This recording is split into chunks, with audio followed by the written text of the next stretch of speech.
All right, fantastic. Another energized singing session. Okay. Special speaker this morning. We do have special security. I see you back there in the back. Just don't draw any weapons. Okay. You all know him. Our own Carl Agee. Could you stand up, please, Carl? Somehow, Carl was able to convince the lovely and saintly Marie Bryant to marry him. Now, Marie Bryant Agee. They have 2 children, and... Yeah, that's right. That's 2. right. That's okay. Right. And 4 grandchildren? That's right. Okay, we got it. All right. Carl, unbeknown to most of you, is a civil engineer. The man is trained in the higher calling. Okay. But he doesn't do anything like that now. He worked for IBM for years, and he wore this suit. Okay. And in every day. Every day. Okay, every day. Please help me welcome a man who owns his own business and take time off from his book, Artificial Intelligence, I Think I Have It, to come here and speak to us today, Mr. Carl Agee.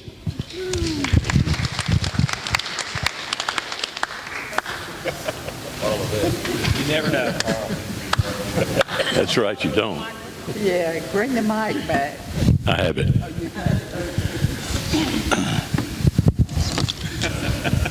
That's called gravity. Every time. Water flows downhill. That's right. You know when it quits flowing downhill? When it gets to the bottom. How many of you were here the Sunday that Hal Craig spoke? That was a couple of weeks ago, I think, or 3. How many? Let me see your hands again. I was not here. I didn't hear him speak, nor did I ever go back and try to listen to what he said. But whatever he said was inspired by the very same book that inspired what I'm going to say this morning. So you might listen and see how differently, if at all, that book affected us. I'm not going to give you the book this morning, but I'll tell you that I was inspired by pieces from the book. And the name of the book is The Butterfly Effect. How many of you have ever heard of the butterfly effect? Raise your hands high. That's good. That's probably a third. I discovered the butterfly effect. I heard of it first from Hal himself, but I really discovered the book when I was looking for something to read to little Anaya. She likes to be read to, and Marie doesn't care for me to read to her anymore, so when Anaya was at the house, I would read to her.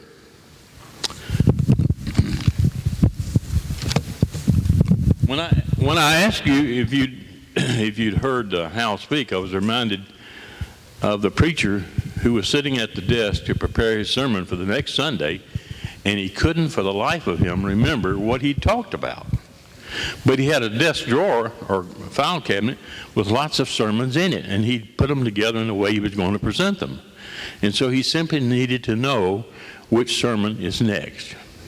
But since he didn't remember what he used the last time, he thought, I know what I'll do. I'll call Sister Jones, she was here, and I'll just ask her what I preached about. Sister Jones slammed the phone down on him, and he learned later that she thought he was testing her to see if she'd been listening. But I wasn't testing you. I really wasn't.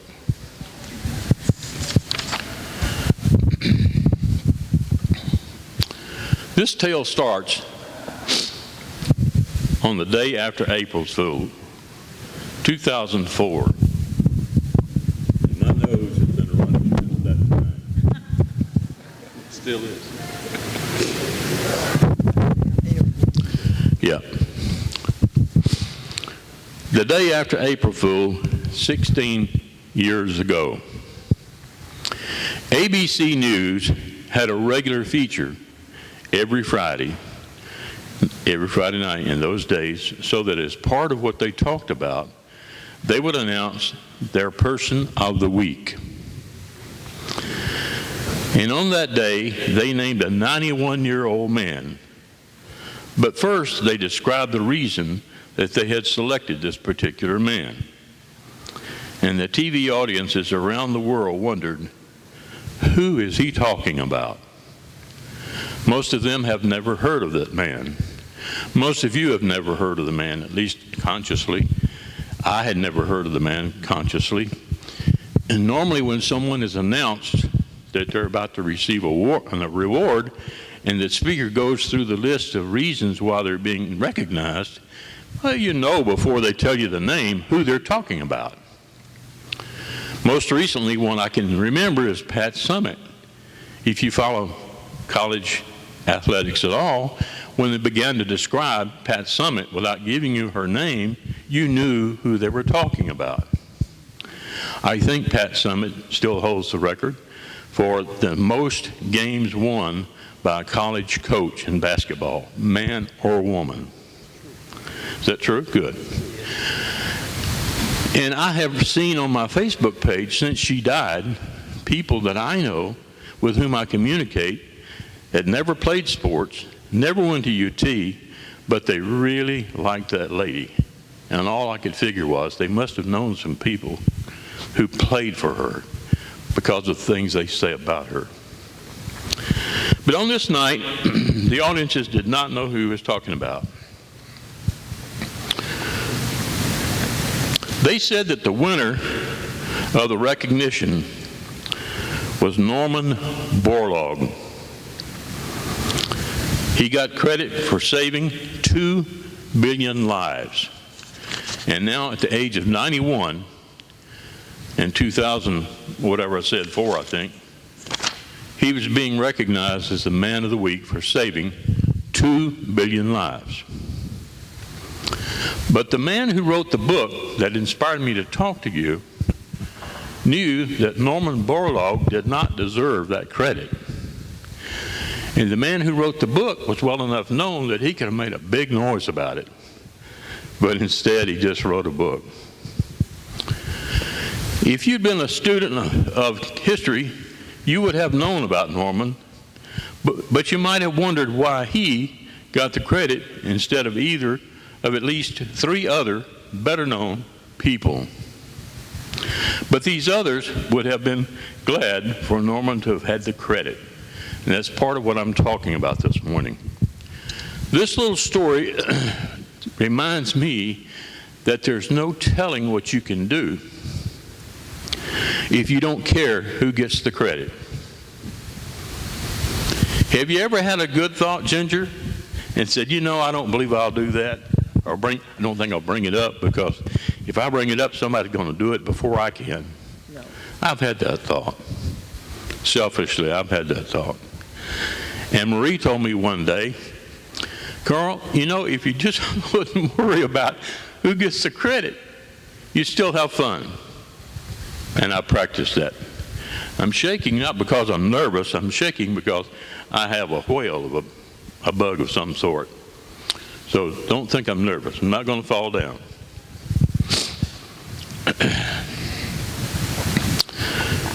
All right. Why did Norman get the credit? Here's a little song to the tune of Auld Lang Syne, I believe. The fish, it never cackles about its 1,000 eggs or so. The chick is quite a different bird. 1 egg and hear her crow. The fish we spurn, we crown the hen. That leads me to surmise. Don't hide your light, blow your horn. It pays to advertise. 5th grade teacher taught me that, along with lots of other songs that I still remember, and they all have a point. So, if you don't care who gets the credit, you can accomplish great things. Norman could never have done what he did do had it not been for Henry Wallace. And then you say, well, who is Henry Wallace? And if that's true, why didn't he get Man of the Week? You remember any of this stuff from when Hal spoke? Do you remember? Let me see you nod if you remember. Hope I'm not wasting your time. Well, Norman was recognized for hybridizing, that's a big long word, hybridizing corn and wheat to grow bountifully where it normally would not grow. If it started to grow, it would become sick with a blight or a disease of some sort, and down it would go. So Norman had started in 1940 on this hybridizing deal, and I have no idea how you go about hybridizing a plant, but some of you may know.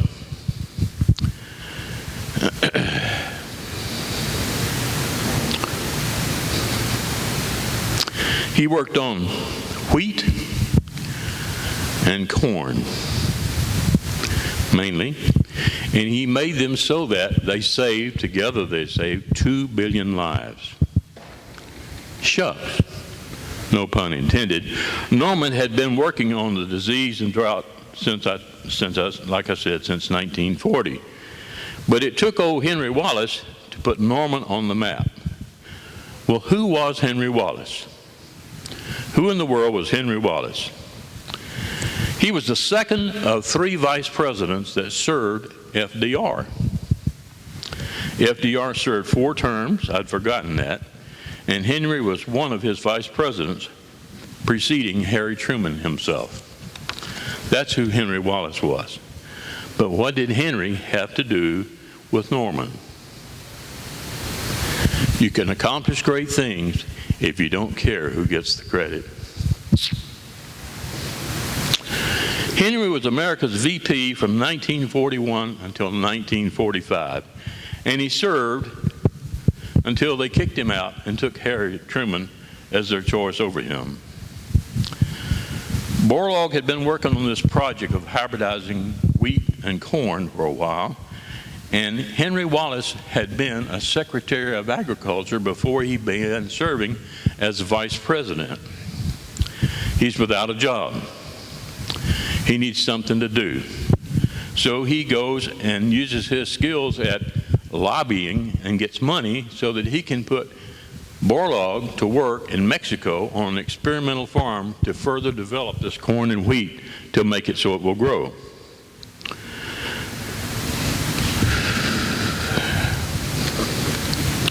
So eventually, Norman got the Presidential Medal of Freedom and Man of the Week for having saved 2 billion lives, but maybe Henry Wallace should have gotten it.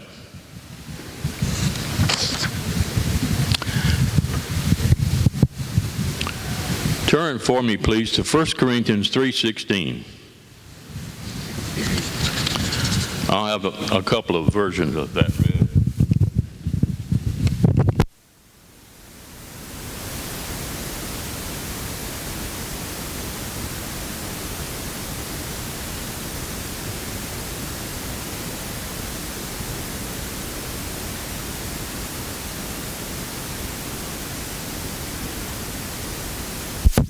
Does anybody have the Message version in their hands at this time? Nobody? Okay. Will somebody, anybody, read it? 1 Corinthians 3:16. Anybody? Know ye not that ye are the temple of God, and the Spirit of God dwelleth in you? American Standard Version. Does anybody have a Message version available? Do you on your phone? Go ahead and get it and I'll let you read it in a bit.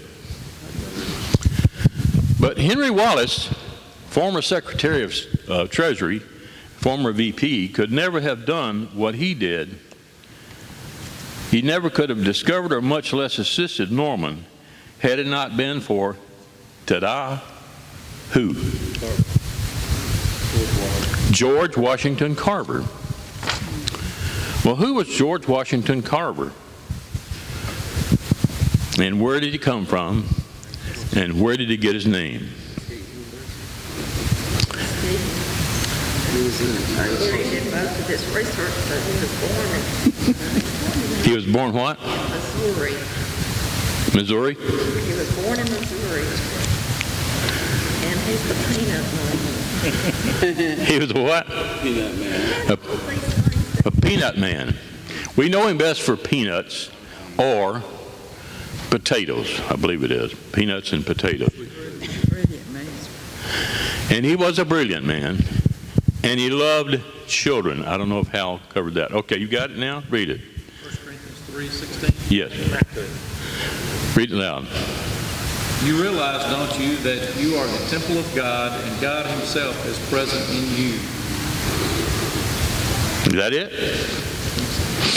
I forgot what point I was trying to make with that verse. I believe I... The next verse is, no one will get by with vandalizing God's temple. You can be sure of that. God's temple is sacred, and you, remember, are the temple. I told you the wrong verse, I bet. 1 Corinthians 3:6.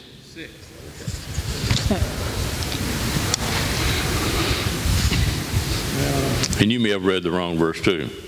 I planted, Apollos watered, but God gave increase. I planted, Apollos watered, but God gave the increase. What do you have over here in the message? Well, I don't have it by verse. It starts with verse 5. Who Yeah. do you think Paul is anyway, or Apollos for that matter? Servants, both of us, servants who waited on you as you gradually learn to entrust your lives to our mutual master. You can accomplish great things if you care not who gets the credit. When George in college at 19 years of age and a student at Iowa State, he had a dairy sciences professor who on Saturday and Sunday afternoons would allow George to babysit his 6-year-old son.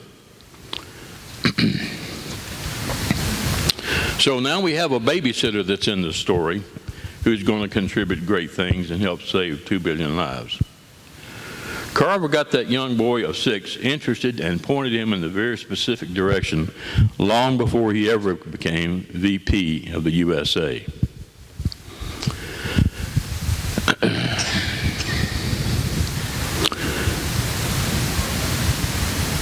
So Carver flapped his butterfly wings, so to say, and he caused this young boy to have a great interest in things that he needed to know to save 2 billion people, and they're still being saved today.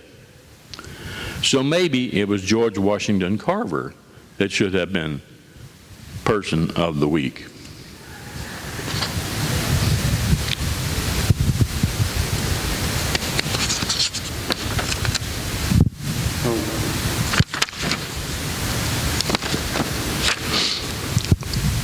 Or maybe it was a farmer from a place called Diamond, Missouri.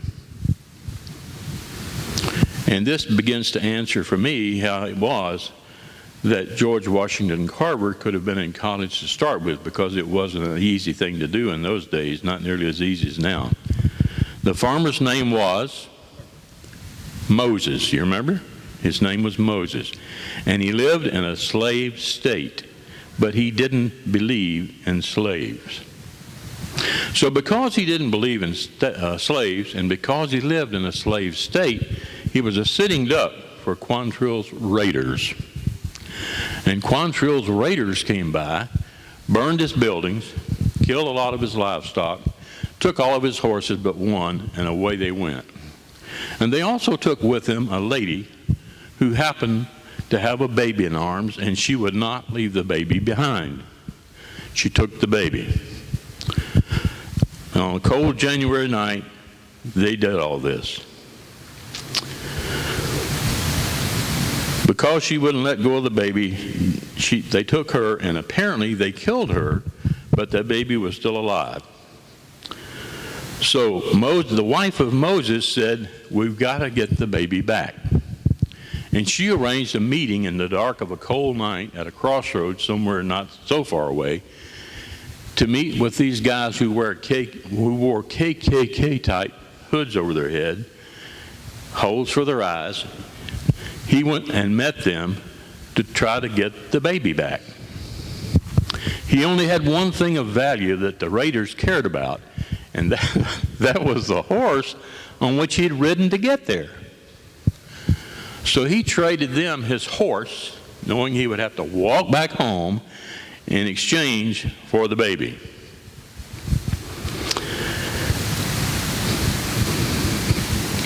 When he took this nearly dead baby back home to his wife, they sat down and made a declaration to each other. They would take the baby, raise them as their own, and give him their last name. And that's the story of how that came about. So, when you go back and look at this story that I've just related to you, who would you say was most responsible for what happened to save the 20 million people? Was it Norman, a lab worker? Or was it Henry Wallace, the Secretary of State? Or was it George Washington Carver himself? Or was it the man named Moses who saved George Washington Carver and gave him his own last name? And the writer of the books continued to say, if you wanted to follow this on out, if you had the historical knowledge to follow it on out, you would see a trail that would go for generations and generations and generations, making the point that nothing we ever do is of no value. It may be for bad, but it does not go with no value. So that everything we do, everything we say, everything we think affects the world that's coming around behind us. And that's what I've been thinking about for 2 or 3 days. Questions? Anybody have questions about what I've said?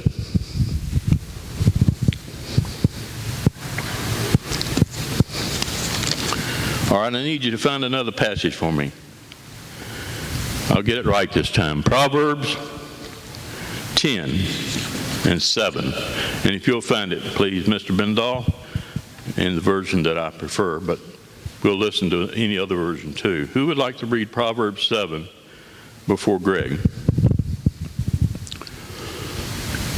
Anybody?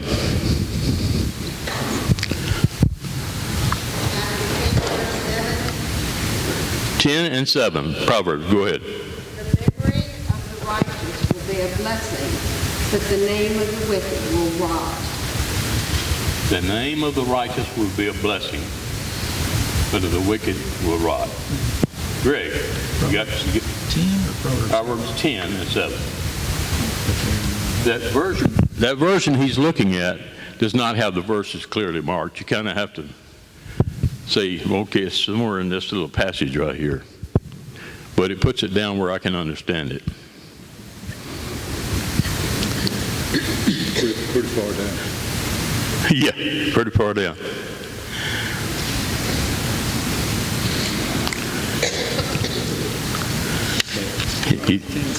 Go ahead. A good and honest life is a blessed memorial. A wicked life leaves a rotten stench. Read one more time, loud. A good and honest life is a blessed memorial. A wicked life leaves a rotten stench. Usually, for people that we run with, people that we know, usually when their life is ended, we will say what about them as we gather around the casket? He was a good man. And when we say that, we often don't have anything that's earth-shattering that we remember about them. They never painted their name anywhere except maybe a water tank. They never carved their name anywhere except maybe on a hackberry tree. But people around them knew them as a good man or a good woman. And maybe it's because they didn't care who got the credit. So my recollection and my inspiration about all this is to simply remember what I said to you when I started, that it doesn't, there's no limit to what you can do if you don't care who gets the credit. One ad on TV that I shall never forget was when this group was sitting in a conference room trying to figure out what to call their company. They were forming a brand new company. And I particularly have a soft spot for the process they went through, because when I was trying to form a name for my company, the three of us who were partners sat around and talked, and we came up with a name that's caused a lot of consternation ever since. But people who need to know us know what that name means. It's 3X. That's the name of the company, System 3X. But what does that imply to people who don't know what we do? Big clothes. Large. Well, okay, large. Some people think it has to do with porn, bad movies. But IBM at the time had a family of machines that were called the 32, the 34, the 36, and the 38. And we worked on those machines, hence 3X. This ad that I like is about this old hayseed guy sitting in the conference room, and they're trying to name their company.